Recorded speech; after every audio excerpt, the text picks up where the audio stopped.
హైదరాబాద్లోని తాజకృష్ణ హోటల్లో మహారాష్ట్ర మాజీ గవర్నర్ సిహెచ్ విద్యాసాగరరావు ఆత్మకథ పుస్తకావిష్కరణ కార్యక్రమం జరుగుతుంది. అందులో కేంద్ర మంత్రి బండి సంజయ్ మాట్లాడుతున్నారు. ఇప్పుడు లైవ్ చూద్దాం.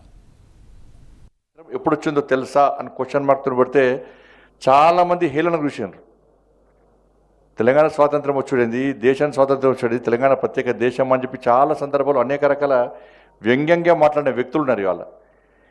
కాబట్టి ఈరోజు 17th సెప్టెంబర్ తెలంగాణ రాష్ట్రానికి స్వాతంత్రం వచ్చిందంటే 1948 17th సెప్టెంబర్ అని చెప్పి ఈరోజు చెప్పుకుంటున్నామంటే నిజంగా తెలంగాణ విమోచన దినోత్సవం అంటేనే విద్యాసాగర్ గుర్తొస్తారు. ఇలా ఏ రాజకీయ పార్టీ చేయని సందర్భంలో భారతీయ జనతా పార్టీ రాష్ట్ర అధ్యక్షులు ఉన్నప్పటి నుంచి కూడా ఇప్పటివరకు కూడా తెలంగాణ విమోచన దినోత్సవాన్ని అధికారికంగా జరపాలని చెప్పి నిరంతరం పోరాటం చేస్తూ అనేక మంది కార్యకర్తలు లాఠీ దెబ్బలు కాళ్ళు చేతులు విరిగినప్పుడు కూడా ఇక్కడ వెనుకడు వేయకుండా తెలంగాణ విమోచన దినోత్సవం అధికారికంగా జరపాలని చెప్పి భారతీయ జనతా పార్టీ ఏదైతే ఉద్యమం చేసిందో ఆ ఉద్యమానికి కర్త కర్మక్రియ శ్రీ విద్యాసాగర్ గారు. అద్వానీ గారి యొక్క నేతృత్వంలో, వాజ్పేయి గారి యొక్క ప్రభుత్వంలో పనిచేసిన వ్యక్తి నాకు చాలా గుర్తు. ఒకసారి కరీంనగర్లో అద్వానీ గారి బహిరంగ సభ ఉండే. ఉదయం మార్నింగ్ 4 o'clock మేము గెస్ట్ హౌస్ చౌరస్తాలో ఉదయం 4 గంటలకు మేము 5 కార్యకర్తలు కలిసి ఆ సర్కిల్ చుట్టూ జెండాలు కడుతున్నాం, బ్యానర్లు కడుతున్నాం.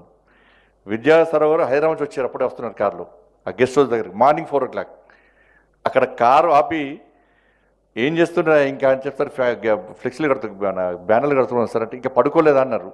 లేదు సార్ ఇంకా 2 చౌరస్తాలు లేదు సార్, ఆ 2 చౌరస్తాలు అలంకరణ చేసాక పడుకుంటాం సార్, పడుకునే టైం ఉండదు సార్ అంటే వారు ఆశ్చర్యపోయి నువ్వు ఇంకో సర్కిల్ పూర్తి చేసరికి ఎంత టైం పడుతుంది అంటే సార్ మార్నింగ్ 7 అవుతుంది సార్ అని చెప్పాను. సరే 7 o'clock ఆ 2 సర్కిల్ జెండాలు కట్టిన తర్వాత నువ్వు స్నానం చేసి వెంటనే గెస్ట్ హౌస్కి వచ్చి నాకు కలవాలని చెప్పన్నారు.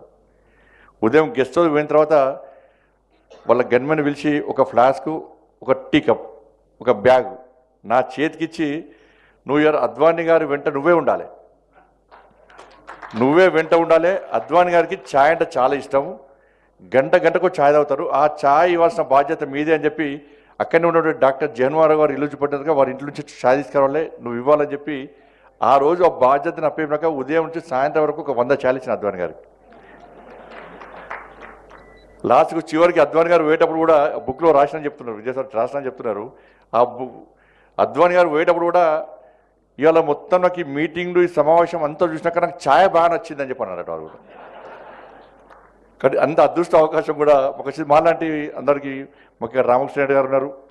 వారు కూడా అనేక సందర్భాలు అనేక ఉద్యమాలు నిర్వహించి నమ్మిన సిద్ధాంతం కోసం పనిచేసిన మా ఇద్దరు, అప్పుడు విద్యాసాగర్ గారు, మాకు రామకృష్ణ రెడ్డి గారు, మా భారతీయ జనతా పార్టీ కరీంనగర్ జిల్లాకు సంబంధించిన వ్యక్తి. కాబట్టి ఇట్లా అనేక ఈ పుస్తకంలో కూడా ఇటువంటి మంచి అంశాలు మాలాంటి వ్యక్తులకు కానీ రాజకీయాలకు రావాలనుకున్నటువంటి నేటి వ్యక్తులకు కానీ స్ఫూర్తిదాయకమైన అంశాలు దీనిలో ఉంటాయని చెప్పి ఆశిస్తూ తప్పకుండా వీటిని ఆచరిస్తాం, ఆచరణలో చూపడతామని చెప్పి ఈ సందర్భంగా తెలియజేసుకుంటూ ముగిస్తున్నాను. భారత్ మాతాకి జై.